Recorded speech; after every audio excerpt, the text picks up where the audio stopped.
নমস্কাৰ, মই আছো GMCH হস্পিটেলত। মোৰ স্বাস্থ্য বেয়া, কিন্তু স্বাস্থ্য যথেষ্ট পৰিমাণে ভাল হোৱাৰ কাৰণে আজি বিধানসভাৰ শেষৰ দিনটোত অধিৱেশনত মই যোগদান কৰিবলৈ সিদ্ধান্ত লৈছিলোঁ।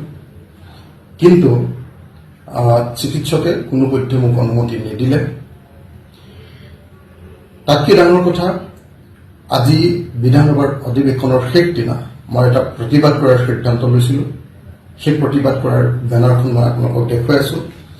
এই বেনাৰখন, এই প্ৰতিবাদ কৰাৰ বেনাৰখন লৈ যাবলৈ সিদ্ধান্ত লৈছিলোঁ, কিন্তু দুৰ্ভাগ্যবশতঃ মই যাব নোৱাৰিলোঁ। আৰু আটাইতকৈ ডাঙৰ কথা যে এই বেনাৰখন মই য'ত বনাইছিলোঁ সেই প্ৰেছটোৰ ওপৰত এতিয়া পুলিচে আক্ৰমণ কৰিছে, হামলা দিছে, তেওঁলোকৰ প্ৰেছত চাৰ্জ অপাৰেশ্যন চলাইছে। এনেকৈ অসমত গণতন্ত্ৰ ধ্বংস কৰিব খোজা হৈছে। আমি দেখিলোঁ যে যোৱা 4টা দিনত অসম বিধানসভাত এটাই বিষয়ে আলোচনাৰ কেন্দ্ৰবিন্দু হৈ থাকিলে, সেইটো হ'ল ম্যাদ। সেইকাৰণে আমি এই বেনাৰখনত তৈয়াৰ কৰিছোঁ ম্যাদ ও ম্যাদ 26ৰ নিৰ্বাচনী বৈতৰণি পাৰ কৰি দিয়া।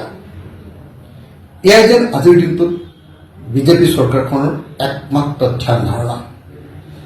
বিজেপি চৰকাৰখনে আন সকলো ইছ্যু তল পেলাই অসমৰ জাতীয় বিষয়বিলাক আঁতৰাই থৈ সেই বিষয়বিলাক আলোচনা কৰিবলৈ নিদি অসমত এটা নতুন সাম্প্ৰদায়িক আৰু সংঘৰ্ষময় বাতাবৰণ সৃষ্টি কৰিবলৈ 24 ঘণ্টা কেৱল ম্যাদ ম্যাদ ম্যাদ এই বস্তু আৰম্ভ কৰিছে।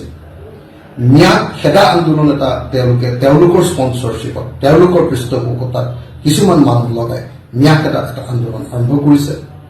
ইতিমধ্যে আপোনালোকে গম পাইছে যে নাজিৰাত বিজেপি দলৰ শিৱসাগৰ জিলা সমিতিৰ সভাপতি বৰগোহাঁই ডাঙৰীয়াই, আপোনাৰ ময়ূৰ বৰগোহাঁয়ে গোটেই ঘটনাটো সংঘটিত কৰিছে। সদৌ অসম ছাত্ৰ সন্থা, টাই আহোম ছাত্ৰ সন্থা, লাচিত সেনাৰ নাম লৈ তেওঁলোকক মাৰপিট কৰিছে আৰু তেওঁলোকক লাচিত সেনা জিন্দাবাদ, সদৌ অসম ছাত্ৰ সন্থা জিন্দাবাদ, আকাশো জিন্দাবাদ ধ্বনি দিবলৈ দি এটা আৱেগিক আৰু এটা সাম্প্ৰদায়িক পৰিৱেশ সৃষ্টি কৰিবলৈ যত্ন কৰিছে। এইবিলাক মই সদনত উন্মুক্ত কৰি দিছিলোঁ, কিন্তু তাৰ পাছতো অসমৰ মুখ্যমন্ত্ৰীজনে যোৱা 3টা দিন কেৱল আৰু কেৱল ম্যাদ ম্যাদ ম্যাদ এই বক্তব্য প্ৰদান কৰি গোটেই অসমৰ ৰাজনীতি সম্পূৰ্ণৰূপে সাম্প্ৰদায়িক কৰিবলৈ লৈছে। আমি দেখিছোঁ যে 2024ৰ নিৰ্বাচনত বিজেপিয়ে বিফলতা প্ৰদৰ্শন কৰাৰ পাছত তেওঁলোকে ভীতগ্ৰস্ত হৈ পৰিছে। হিমন্ত বিশ্ব শৰ্মা নিশ্চিত হৈছে যে 2026ত তেওঁ হাৰিব, তেওঁৰ চৰকাৰ হাৰিব, বিজেপি দল হাৰিব। 2026ৰ বিধানসভা নিৰ্বাচনত হাৰিবৰ কাৰণে তেওঁ অস্থিৰ হৈ পৰিছে আৰু অসমত এক সাম্প্ৰদায়িক সংঘৰ্ষ লগাবলৈ যত্নৱান হৈছে। 2002 চনত গুজৰাটত যি সাম্প্ৰদায়িক সংঘৰ্ষ লগোৱা হৈছিল তাৰ পুনৰাবৃত্তি কৰিবৰ কাৰণে হিমন্ত বিশ্ব শৰ্মাই চেষ্টা কৰা দেখিবলৈ পোৱা গৈছে। সেইকাৰণে এই মুহূৰ্তত চৰকাৰৰ স্পন্সৰশ্বিপত সমগ্ৰ অসমত হিন্দু মুছলমানৰ এক অবিৰত সংঘৰ্ষমূলক ৰাজনীতি কৰা হৈছে। সেইকাৰণে আমি তাৰ প্ৰতিবাদ কল্পে আজি বিধানসভাত মই এই বেনাৰখন লৈ যাব খুজিছিলোঁ, কিন্তু মোক ডাক্তৰে অনুমতি নিদিলে যাবলৈ। আৰু এই বেনাৰখন বনোৱা প্ৰেছটোত এতিয়া হামলা দিছে পুলিচে, তাতে চাৰ্জ অপাৰেশ্যন কৰিছে। ইয়াত আমি কৈছোঁ হিমন্ত বিশ্ব শৰ্মা এজন মিয়াৰ মানুহৰ ওপৰত উঠি আছে। সন্মুখত আছে বিশাল ব্ৰহ্মপুত্ৰ। সেই বিশাল ব্ৰহ্মপুত্ৰ হ'ল 26ৰ নিৰ্বাচন।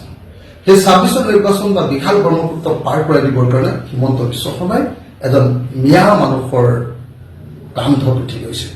আমি কৈছোঁ মিয়া ও মিয়া 26ৰ নিৰ্বাচনী পাৰ কৰাই দিয়া। এয়াই হ'ল যেন হিমন্ত বিশ্ব শৰ্মাৰ এই মুহূৰ্তৰ শয়ন সপনৰ একমাত্ৰ কথা। এনেকৈ হিমন্ত বিশ্ব শৰ্মা নামৰ অসমৰ মুখ্যমন্ত্ৰীজনে অসমক সাম্প্ৰদায়িক সংঘাতৰ কেন্দ্ৰবিন্দু কৰিব খুজিছে। তেওঁ ক্ষমতা লাগে, ক্ষমতাৰ কাৰণে তেওঁ বলীয়া, ক্ষমতাৰ কাৰণে তেওঁ সকলো কৰিব পাৰে, আৰু এই কামটো কৰিবৰ কাৰণে এতিয়া এক সংঘৰ্ষময় পৰিৱেশ সৃষ্টি কৰিব খুজিছে। আৰু এই কথাটো ৰাইজক সোঁৱৰাই দিবৰ কাৰণে অসম বিধানসভালৈ মই আজি এই বেনাৰখন লৈ যোৱাৰ কথা আছিলে, নিব নোৱাৰিলোঁ। মোৰ স্বাস্থ্যৰ কাৰণে ডাক্তৰে অনুমতি নিদিলে, GMCH কৰ্তৃপক্ষ অনুমতি নিদিলে। সেইকাৰণে ৰাইজৰ সন্মুখত এই বেনাৰখন মই আজি উত্থাপন কৰিলোঁ, দাঙি ধৰিলোঁ। ধন্যবাদ। ৰাইজৰ দলৰ সভাপতি তথা শিৱসাগৰ সমষ্টিৰ বিধায়ক অখিল গগৈয়ে যোৱা দুদিন ধৰি তেখেতৰ অসুস্থতাৰ বাবে বিধানসভাৰ কাৰ্যসূচীত অংশগ্ৰহণ কৰিব পৰা নাছিলে। কিন্তু গুৰুত্বপূৰ্ণ বিধানসভাৰ কাৰ্যসূচীত অসুস্থ হেতু তেখেতে আজি অংশগ্ৰহণ কৰিম বুলি ভাবিছিলে। সেই হেতুকে তেখেতে সাম্প্ৰতিক সময়ৰ প্ৰেক্ষাপটক লৈ তেখেতে এটা কাৰ্টুন বনাই তেখেতে এটা এখন ফ্লেক্স বনাই আজি বিধানসভাৰ চৌহদত তেখেতে প্ৰতিবাদ সাব্যস্ত কৰাৰ কথা আছিল। মই আপোনালোক দেখুৱাই দিব বিচাৰিছোঁ এখন তেখেতে এইধৰণে এটা তেখেতসকলে এখন ফ্লেক্স বনোৱা গৈছিলে। এই ফ্লেক্সৰ তলত এটা বাক্য আছিল যে মিয়া অ' মিয়া 26ৰ নিৰ্বাচনী বৈতৰণি পাৰ কৰি নিয়া। এইটো লৈ তেখেত আজি বিধানসভাত প্ৰতিবাদ কৰিবলৈ অহা কথা আছিল। কিন্তু দুৰ্ভাগ্যজনক কথা, হিমন্ত বিশ্ব শৰ্মা চৰকাৰৰ দিনত এতিয়া অসমত স্কুপ গেট চলিছে, অসমত ফোন টেপিং চলিছে। আৰু সেইকাৰণে আমাৰ দলৰ ফালৰ পৰা ফ্লেক্স নিৰ্মাণ কৰিবলৈ দিয়া প্ৰেছ তেখেতসকলে চিনাক্তকৰণ কৰিছে আৰু চিনাক্তকৰণ কৰি আজি ৰাতিপুৱা 8 বজাৰ পৰা এই প্ৰেছটো তেখেতসকলে ঘেৰাও কৰি ৰাখিছিল। কিয় তেখেতসকলে ৰাইজৰ দলৰ ফ্লেক্স বনাব? তেখেতসকলে এটা ব্যৱসায়িক প্ৰতিষ্ঠান, তেখেতসকলে যিকোনো মানুহে দিয়া এনেকুৱা ধৰণৰ বস্তু তেখেতসকলে ফ্লেক্স কাৰ্টুন তেখেতসকলে প্ৰিণ্ট কৰিব পাৰে। কিন্তু এইদৰে আমাৰ ৰাইজৰ দলৰ নেতাৰ, ৰাইজৰ দলৰ কৰ্মীৰ ফোন টেপিং কৰি হিমন্ত বিশ্ব শৰ্মা চৰকাৰৰ গৃহ বিভাগে এইদৰে আজি এটা প্ৰেছ ৰাতিপুৱা 8 বজাৰ পৰা ঘেৰাও কৰি ৰাখিছিলে। এইটো এটা অসমীয়া থলুৱা খিলঞ্জীয়া মানুহৰ সৰু এটা প্ৰেছ আছিল। তেখেতসকলে একবেলাৰ আজি কৰ্মদিন তেখেতে নষ্ট কৰিছে। আৰু আটাইতকৈ ডাঙৰ কথাটো হৈছে যে হিমন্ত বিশ্ব শৰ্মা চৰকাৰে আজি বিধায়ক অখিল গগৈক GMCৰ পৰা বিধানসভা কাৰ্যসূচীত তেখেতক অংশগ্ৰহণ কৰিবলৈ নিদিলে। এই কথাই প্ৰমাণ কৰি দিছে হিমন্ত বিশ্ব শৰ্মা চৰকাৰে কিমান ভয় খাইছে। তিনিটা কথা আকৌ স্পষ্ট কৰি দিব বিচাৰিছোঁ যে হিমন্ত বিশ্ব শৰ্মা চৰকাৰে সাম্প্ৰতিক প্ৰেক্ষাপটক লৈ ভয়ংকৰ ভয় খাইছে। আমাৰ দলৰ বিধায়ক অখিল গগৈক বিধানসভাৰ কাৰ্যসূচীত অংশগ্ৰহণ কৰিবলৈ অনুমতি দিয়া নাই। আমি যিখন ফ্লেক্স প্ৰিণ্ট কৰিছিলোঁ তাক প্ৰদৰ্শন কৰিবলৈ দিয়া নাই। আৰু আটাইতকৈ দুৰ্ভাগ্যজনক কথা, ফোন টেপিং কৰি চোৰাংচোৱাগিৰি কৰি তেখেতসকলে এটা প্ৰিণ্টিং পেজ য'ত আমি কাম দিছিলোঁ তাক এটা বেলা তেখেতসকলে ঘেৰাও কৰি ৰাখিছে। এয়া সম্পূৰ্ণৰূপে গণতান্ত্ৰিক অধিকাৰ এটা সাব্যস্ত কৰাইছে, সম্পূৰ্ণৰূপে বাক স্বাধীনতা তেখেতসকলে কাঢ়ি নিব বিচাৰিছে। গতিকে আমি ৰাইজৰ দলে এই কাৰ্যক অধিক ধিক্কাৰ দিছোঁ। আমি সচেতন ৰাইজক এই কাৰ্যক ধিক্কাৰ দিবলৈ আহ্বান জনাইছোঁ। কাৰণ এইদৰে আজি যদি মোৰ ফোন টেপিং হৈছে, আজি যদি অখিল গগৈৰ ফোন টেপিং হৈছে, কালিলৈ অসমৰ প্ৰত্যেকজন মানুহৰ ফোন টেপিং হ'ব পাৰে।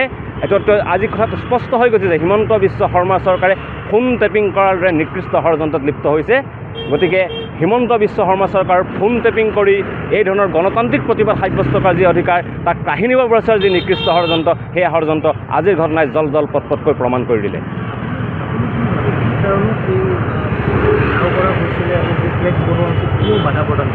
চাওক, আমাৰ যিকোনো এজন বিধায়কে বিধানসভাৰ চৌহদত তেখেতসকলে নিজস্ব ধৰণে এটা ঘটনাক প্ৰকাশ কৰাৰ বা প্ৰতিবাদ কৰাৰ অধিকাৰ আছে। আমাৰ দলৰ বিধায়ক অখিল গগৈয়ে ইমান দিনে সেই প্ৰতিবাদ সাব্যস্ত কৰি থকা আপোনালোকে দেখা পাইছিলে। শেহতীয়াকৈ যিদিনাখন তেখেতে প্ৰতিবাদ সাব্যস্ত কৰিছিলে, একেদৰে তেখেতে এখন ফ্লেক্স লৈ তেখেতে প্ৰতিবাদ সাব্যস্ত কৰিছিল। আৰু আজিও তেখেতে তেনেধৰণে এটা প্ৰতিবাদ সাব্যস্ত কৰাৰ কথা আছিল।